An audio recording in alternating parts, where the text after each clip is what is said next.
For today's video guys, sayo kay mi ng mata kauban sa kong mga anak kay nagpa-check up mi, gipa-check up na mo si Dodong PG o sa tiyang yang kay gipang ubo gilantan din sa tiyang yang gikalibanga pa jud.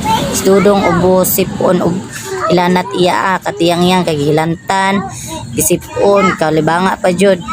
O mani outfit na tiyang yang o nara si PG ako ang gi sabak dayon nagkaon-kaon na sila og biskwit kay gipangguto man na sila kay gadidi ra man na sila gikan didto.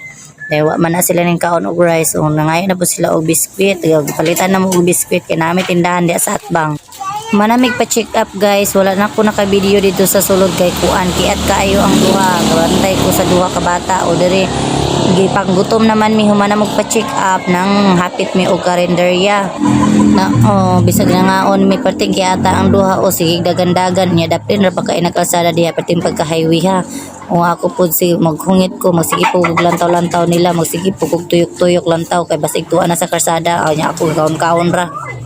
Basta kining may inahanat ano dili na takatarong og kaon nga magsige na taglantaw-lantaw sa tong anak ug asa na to paingon.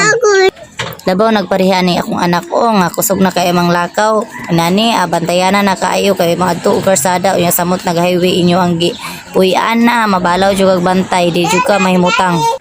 Samot na jud og duha ka buk imong anak day nagsunod duha ka buk imong bantayan duha ka buk buluyago nagwanta inahan laban yun inahan pakiyot sa ta panlagsa o picture sa ami diri o video sa ami para nami ma-upload.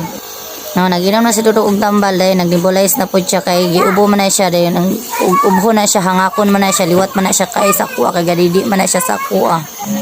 Alright to guys, thank you for watching kay magtambal sa mi sa mong baby.